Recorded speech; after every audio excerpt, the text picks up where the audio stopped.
Fala pessoal, tudo bem? Sejam bem-vindos à continuação aqui da nossa aula. Agora nós vamos falar sobre o período democrático, que começa com a ascensão do Dutra na presidência da República. Bom, mas vamos retomar aos partidos políticos primeiro, que a gente viu que foram inaugurados ali a partir de 45 e que continuam existindo aqui até o final do período democrático, tá? Também conhecido aí como República Populista por alguns materiais, e já já a gente vai falar um pouquinho desse termo. Até agora, nós vimos que esses 3 partidos foram fundados. Ah, tinha mais partido? Tinha. Mas para que eu vou falar dos outros, sendo que os mais importantes estão aqui, Tínhamos então o PSD, que era formado por interventores, os prefeitos, os setores ligados ao Estado Novo. Então ele foi fundado ali sobre os setores que apoiavam o Estado Novo, tá?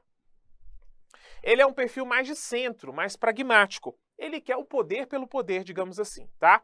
Ah, ele é de esquerda? Não, Ah, ele é de extrema direita? Não. Ele é um perfil de centro.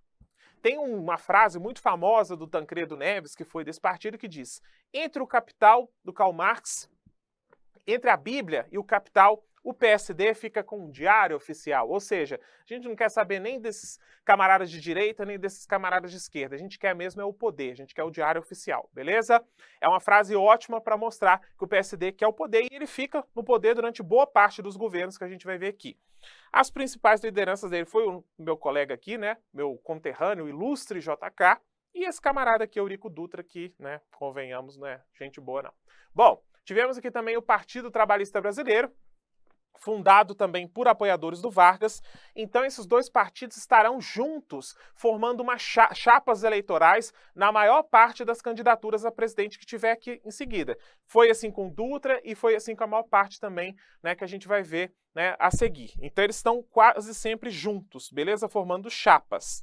O PTB é o primo pobre do PSD. Por quê? Porque ele vai ser formado pelos camaradas que também estiveram juntos com Vargas, mas que não tiveram tanta força assim, não eram tão expressivos, do ponto de vista econômico, como funcionários do Ministério do Trabalho, e líderes sindicais também. Então, juntos, esses setores vão formar o PTB.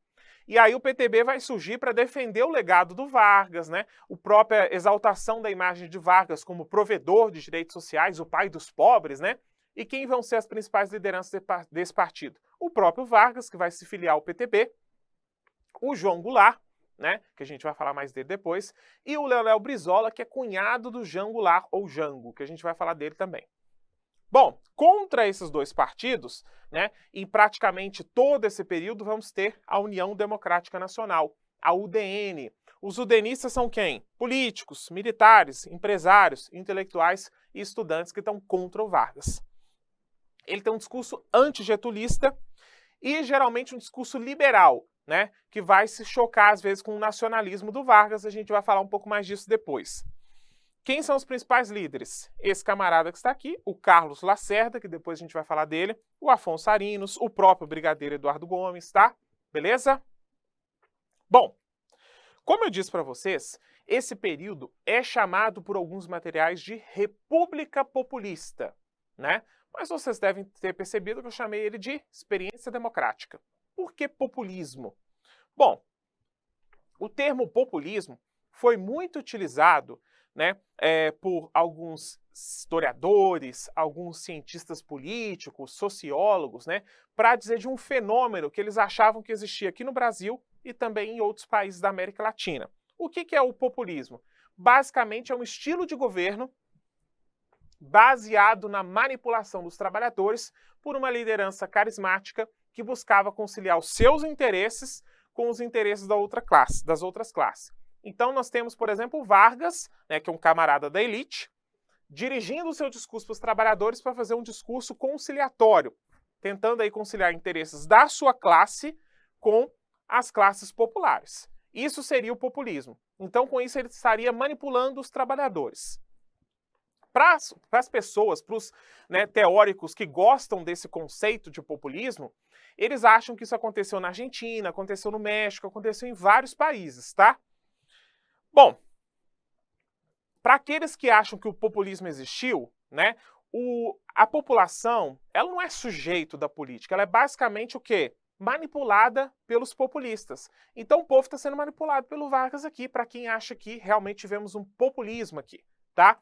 Então os trabalhadores, eles dependem dessa figura populista. Só que mais recentemente, alguns historiadores acham que esse termo populista é ruim, tá? E por quê? Porque primeiro ele acha que trabalhador que é burro, né?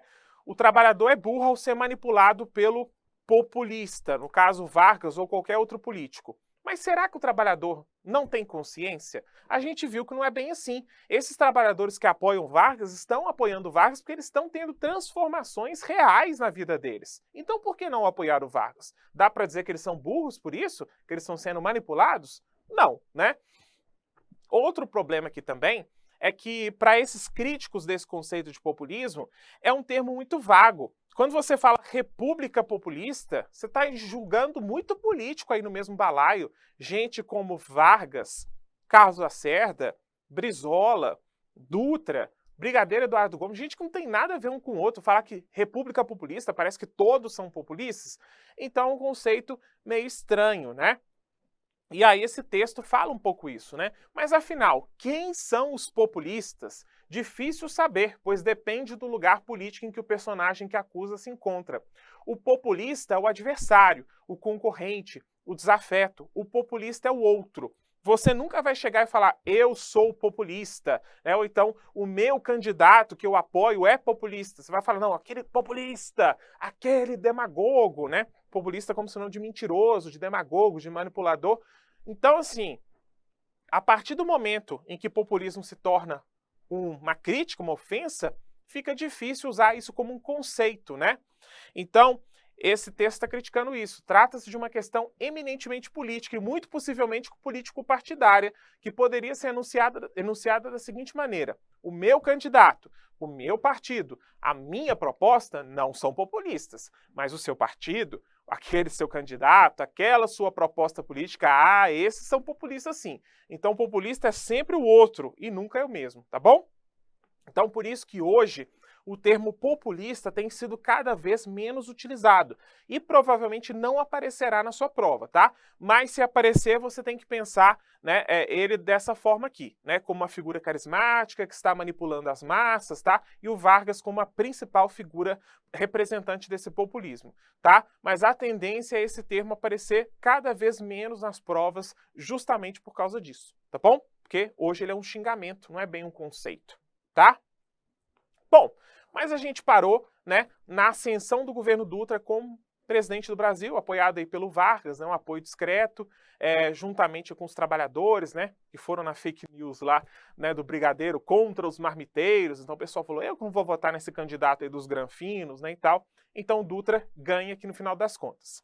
O Dutra, pessoal, o governo dele foi marcado, né, pela promulgação de uma nova Constituição para o Brasil, aquela que faria a ponte da ditadura para a democracia, que foi a Constituição de 46. É uma Constituição democrática.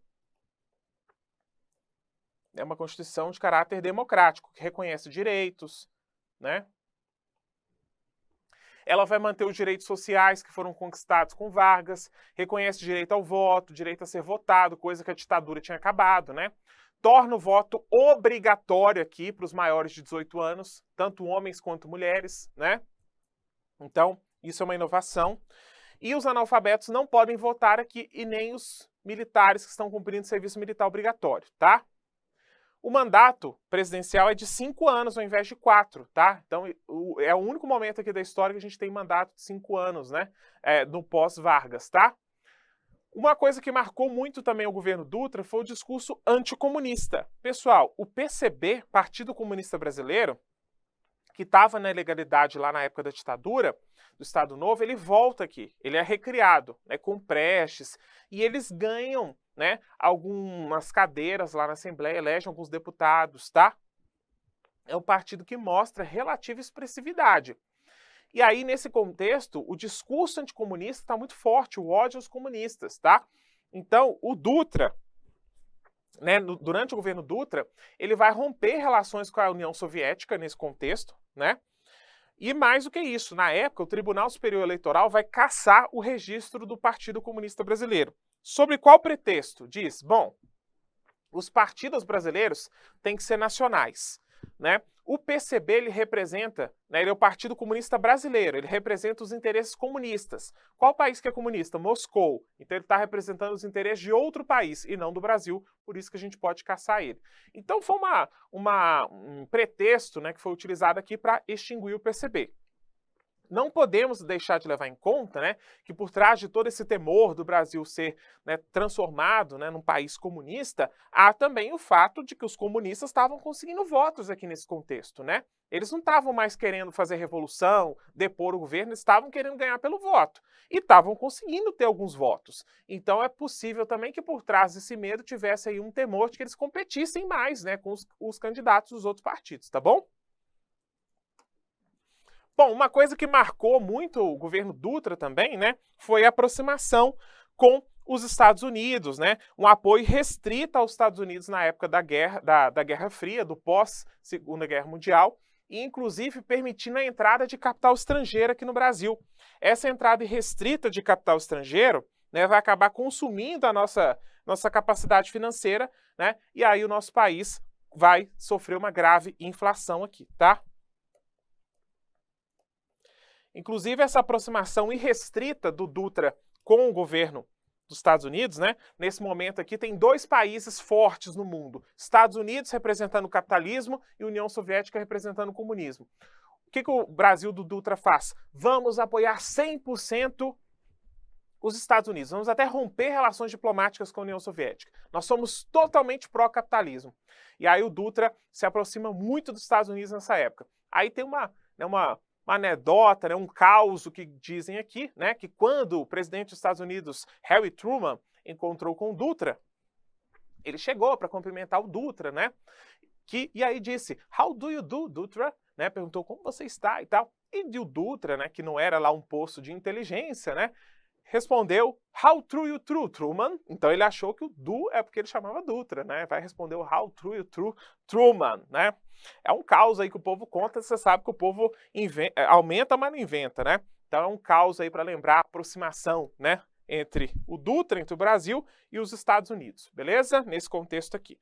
Bom, como a economia acabou piorando, né, com essa entrada maciça aí de capital estrangeiro, o que aconteceu? O Dutra falou, tem que reverter isso. Então a gente tem que investir em alguns setores. Aí ele cria um plano econômico aqui chamado Plano SALT. SALT era a sigla das áreas que ele acha que devia ser incentivada, que é saúde, alimentação, né, UAU, transporte e energia. Então esse plano SALT foi criado aqui para dar um jeito, né, na inflação que tinha sido gerada aí por essa abertura da economia para o capital estrangeiro.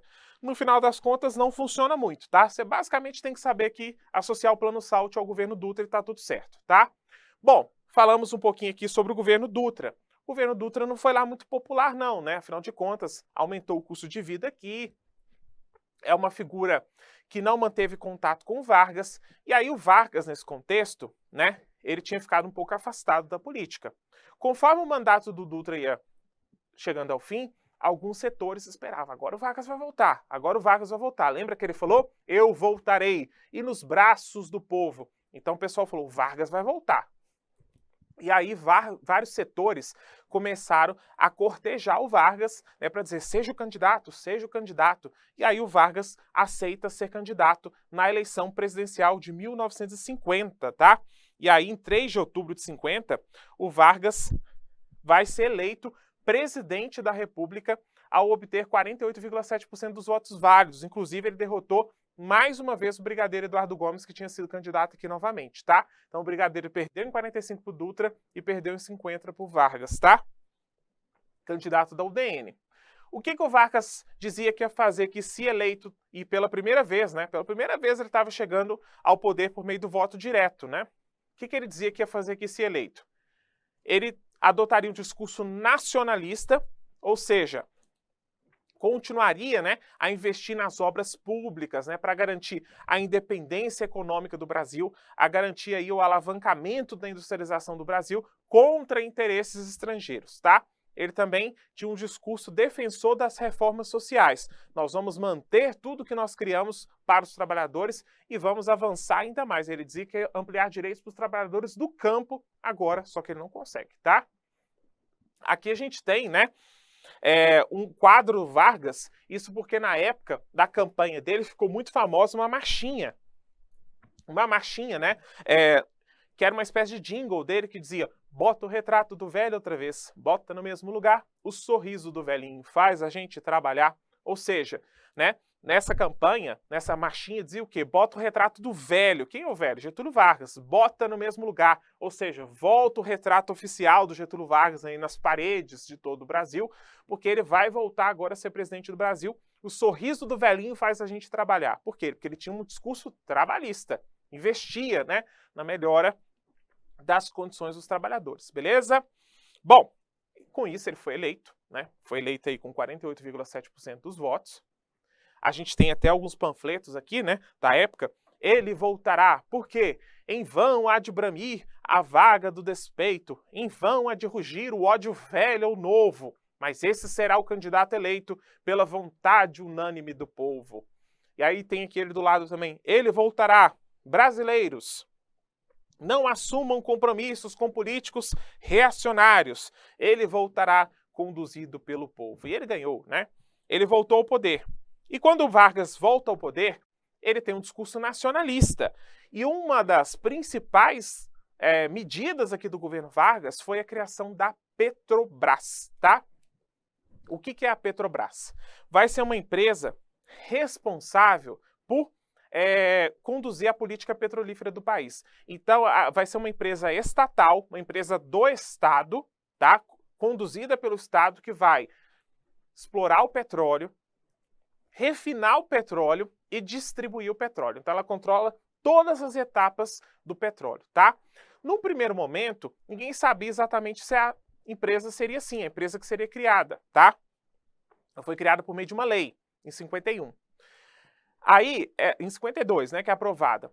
No primeiro momento, ninguém sabia se essa lei ia ser aprovada ou não. Então, muita gente, né, muitos nacionalistas, como, por exemplo, políticos, universitários, militares, trabalhadores, pressionaram nas ruas de todo o Brasil pela aprovação dessa Petrobras, a criação dessa empresa. O que acaba acontecendo? Eles fizeram uma campanha chamada Campanha do Petróleo é Nosso, né, para poder pressionar o Congresso e aprovar essa lei, o que acaba acontecendo. Eu até trouxe aí, né, um cartaz da época que mostra, né, essa defesa da criação da Petrobras. Para o seu governo, ele diz: ninguém arrebata das minhas mãos a bandeira nacionalista. Petrobras, o ouro negro que dará a independência do Brasil. Então nós precisamos investir na exploração do petróleo pelo Estado, porque aí a gente tem uma fonte de energia, né, que é utilizada para todas as indústrias. Então, o controle do petróleo, da exploração do petróleo pelo Estado, na concepção dos nacionalistas, era a chave do desenvolvimento do Brasil, né, da industrialização brasileira, tá bom? Bom, a essa altura, você precisa saber que nós temos dois projetos de Brasil colocados aqui na mesa, tá? Duas visões de como o Brasil deveria ser. Essas duas visões, eles querem a mesma coisa. O Brasil deve se industrializar. O Brasil deve crescer, o Brasil deve se tornar uma potência, né? Todo mundo quer isso, não é? Até hoje, pelo menos aqui do Brasil, né? Só que para isso acontecer, esses dois grupos tinham visões diferentes de como deveria ser esse processo, tá bom? Nós temos então, de um lado, os nacionalistas, né? O próprio Vargas é um deles, e os liberais. Qual que é a diferença entre eles? Quem são os nacionalistas? Né? São políticos do PTB e de outros partidos também. Os comunistas. Ué, mas os comunistas não estão na ilegalidade? Estão, mas estão aí. Continuam atuando na política, mesmo que de maneira ilegal. Setores do exército também. Estudantes, tá? O que os nacionalistas querem? Eles querem proteção ao capital nacional, ou seja, eles acham que para o Brasil se desenvolver, a gente deve investir no capital nacional. Os recursos, né, a serem empregados nesse processo de industrialização devem ser do Brasil, de empresários brasileiros e do próprio Estado. Esses dois esforços vão levar o Brasil à industrialização, tá?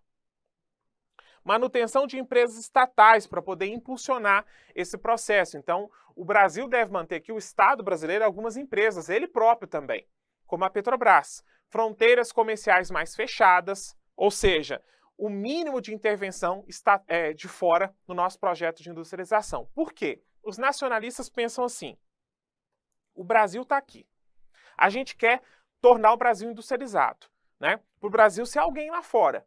Agora, para ele ser alguém lá fora, ele precisa crescer aqui dentro, precisa industrializar, industrializar, industrializar. Se você deixa capital vindo de fora formar indústria aqui dentro, o Brasil vai estar industrializando? Vai. Só que aí o que acontece? Uma empresa que é alemã e se instala aqui, ela vai representar os interesses do Brasil ou da Alemanha? Da Alemanha. A sede dela está lá na Alemanha, né? Os lucros que ela tiver aqui, a maior parte vai ficar aqui ou vai para a Alemanha? Vai para a Alemanha. Então, na concepção dos nacionalistas, é preciso garantir, né, que nesse processo de industrialização não haja interferência de capital vindo de fora. Porque se tiver, as indústrias que vão permanecer aqui vai ser indústrias estrangeiras e não indústrias nacionais. Então, o nosso projeto de industrialização não vai valer nada, né? Porque essas indústrias que vão se instalar aqui vão representar interesses de fora e não interesses nacionais. Então, os nacionalistas pensavam assim, tá? Então, eles acham que as fronteiras devem ser mais fechadas por causa disso, né? Fronteiras comerciais, tá? Não é fronteira física, não. Substituição de importações, ou seja, continuar investindo aqui, né, em cada vez mais indústrias para substituir aquelas que até então de produtos que até então a gente importa, né, para evitar importações ao máximo, vamos desenvolver indústria aqui. E ações também de assistência social e renda mínima, garantir alguns direitos sociais, algumas conquistas sociais. Pessoal, esse é um projeto que é apartidário, tá? Não tem um partido só defendendo isso. Tem vários setores da sociedade que têm essa visão de Estado. Outros setores da sociedade têm uma visão liberal, que vai ser contrária a essa nacionalista, tá? Inclusive, esses liberais são chamados de entreguistas pelos nacionalistas, tá? Por quê? O que os liberais pensam no final das contas? Eles são políticos da UDN, setores do Exército contra o Vargas, empresários ligados ao capital externo, ao capital estrangeiro. Eles também querem o desenvolvimento do Brasil, que o Brasil se industrialize e tal, mas para isso não tem problema contar com o capital vindo de fora. Não tem problema empresas estrangeiras ajudar na industrialização aqui, formar a indústria aqui.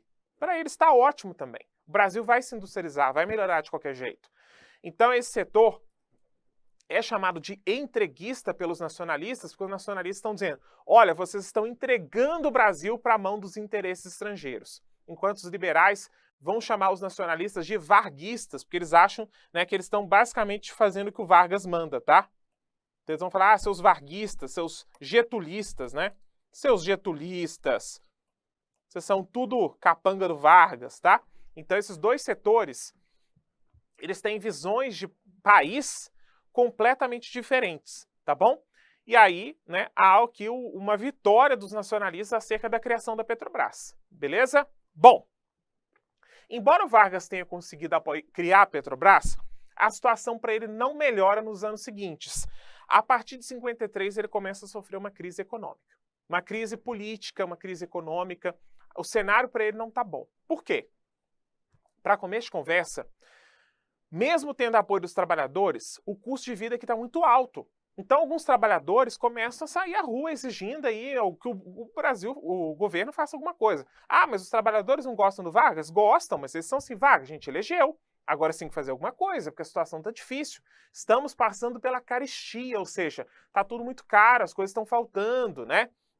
O custo de vida está muito alto, então a gente está tendo até dificuldade de comer, de sobreviver. Então tivemos alguns movimentos populares, como a Marcha das Panelas Vazias e a Greve dos 300 mil, que foram às ruas reivindicar melhores condições, tá? Mesmo sendo Vargas no poder. Bom, e aí o Vargas tem que dar uma resposta para esse pessoal. Fala: vou fazer o seguinte, vou nomear para o Ministério do Trabalho uma figura que é muito popular nos sindicatos, né? Que é o João Goulart, o Jango. O Jango, pessoal, é um latifundiário, era um grande fazendeiro, lá de São Borja também, terra do Vargas, lá do Rio Grande do Sul, né, região de fronteira, próxima da fronteira. E aí ele lança esse João Goulart, que era uma figura que as forças sindicais, os sindicatos gostavam dele. Ele vai, o João Goulart sai como ministro aqui do Trabalho, se torna o ministro do Trabalho do Vargas. E aí o Jango, né, ele lança aí um projeto de duplicar o salário mínimo. fazer um reajuste de 100%. E aí isso se torna um problema. A UDN, que é o partido de oposição, começa a descer o pau, xingar, falar, não pode fazer isso, e também levando os militares para a jogada, falando, tá vendo, militares, o que o Vargas quer fazer? Ele quer aumentar os salários aí dos trabalhadores, os trabalhadores vão passar a ganhar a mesma coisa aí que muitos militares, né? Muitos militares em começo de carreira. Alguns militares, né, realmente acham isso um problema, inclusive dizem que isso vai levar, né, a uma crise econômica maior e tal. E aí eles lançam o chamado Manifesto dos Coronéis, né, criticando aí essas medidas, o que leva o Vargas a demitir o João Goulart, tá? Então o Jango é demitido aqui.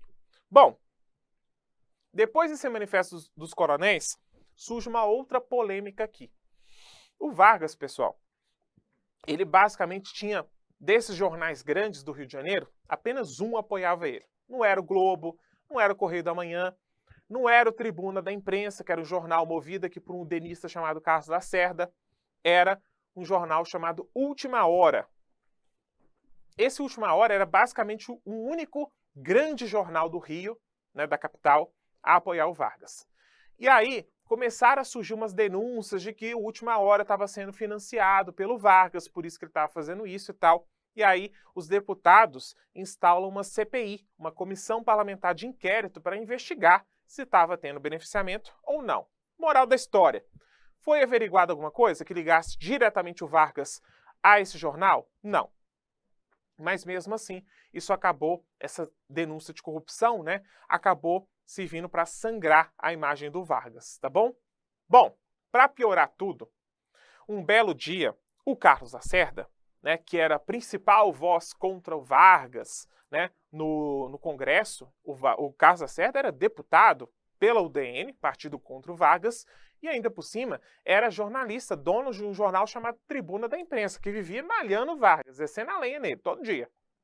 Inclusive, na época da campanha do Vargas, o Carlos Lacerda chegou a dizer: o senhor Getúlio Vargas, se candidato, não deve ser eleito. Se eleito, não deve tomar posse. Se empossado, devemos ir à revolução para tirá-lo do poder. Então, era um camarada que tinha um discurso golpista mesmo, para dizer, tem que dar um golpe no Vargas, tirar ele de qualquer jeito do poder, porque o Vargas é um problema. Bom, um belo dia, esse camarada Carlos Lacerda voltava lá para o apartamento dele, né, em Copacabana, Rua Toneleiro, em Copacabana, bairro chique, né, do Rio de Janeiro, acompanhado ali de um cara que fazia, né, a vigia para ele, um major aviador da aeronáutica chamado Rubem Vaz. Estava ali fazendo a guarda para ele, né, camarada denista também, contra o Vargas, falou, vou ficar aqui hoje te apoiando, te ajudar a voltar para casa.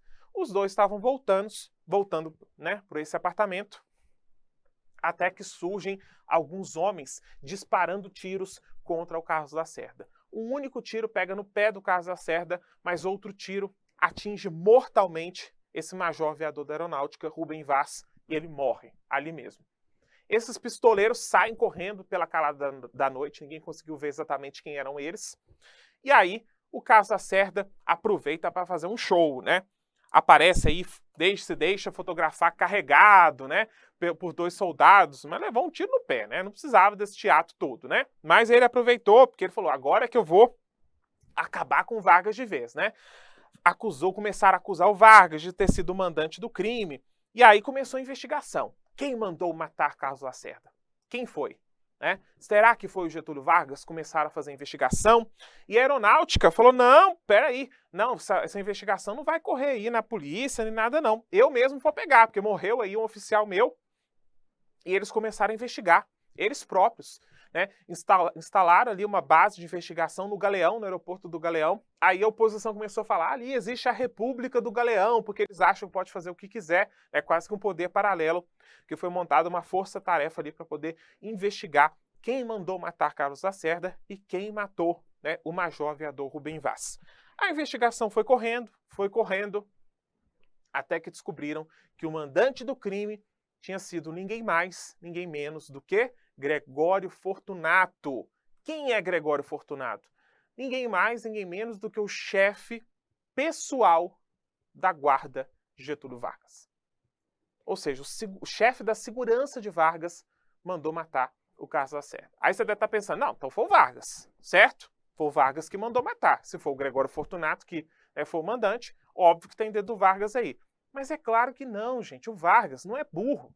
Vocês acham mesmo que ele mandou ordenar isso, né? Que ele mandou executar o seu principal, o seu principal desafeto, a principal voz contrária a ele? Ele detestava o Lacerda, mas ele pensava, né? Se eu fizer alguma coisa com esse cara amanhã, vão estar me tirando aqui do poder, né? Que o pessoal já estava contra ele desde o começo. Então, né, é provável que o Gregório Fortunato agiu sozinho, por conta própria, para defender o patrão, o Vargas. Inclusive, o Vargas disse, aquela bala não era para o Lacerda, era para mim. Ou seja, no final das contas, o atentado da Rua Toneleiro só serviu para piorar a imagem do Vargas, né? Então, ele que saiu mais atingido aí por essa crise, tá? Acabou piorando a situação do Vargas na presidência, tá? Bom, o Vargas com isso, né? Denúncia de corrupção, indignação das Forças Armadas, né? Pressão do Congresso, sendo culpabilizado aí por atentado. Diante de pressão, ele foi perdendo apoio de todos os lados, até que ele ficou isolado. E disse, só morto sairei do catete, chegou a declarar. Até que no dia 24 de agosto de 1954, num ato desesperado, o Vargas pegou uma pistola e atirou contra o próprio peito e se matou.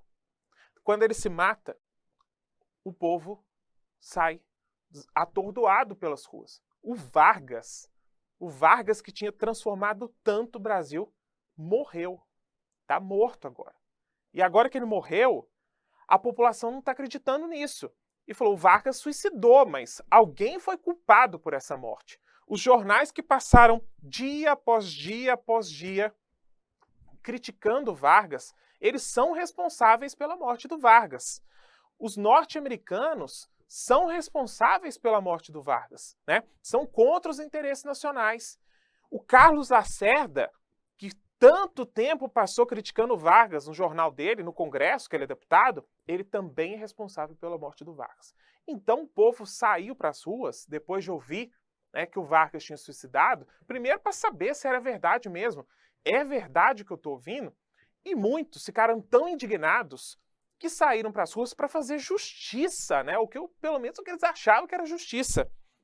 Lá no Rio de Janeiro, eles começaram a cercar os jornais que tinham, né, passado meses e meses descendo a lenha no Vargas e impedir esses jornais de circular naquele dia. Veja que o povo virando caminhões do jornal Globo. Naquele dia, no Rio de Janeiro, só um jornal circulou, que era o jornal Última Hora, o único que não fazia oposição ao Vargas. O povo também começou a invadir em várias capitais do Brasil sedes da UDN, embaixadas dos Estados Unidos. O Carlos Lacerda foi perseguido na rua, ele teve que fugir e se esconder na embaixada norte-americana e de lá ele foi tirado de helicóptero, porque o povo invadiu a embaixada, por pouco ele não era linchado e até morto. Então, nesse contexto, logo em seguida, né, no dia seguinte ao suicídio de Vargas, o povo saiu às ruas, né, no que um historiador chamado Jorge Ferreira chamou de Carnaval da Tristeza. É porque o povo tinha perdido o seu principal líder, beleza? E aí o que acontece agora com o restante do Brasil? A gente vê no nosso próximo bloco. Tchau!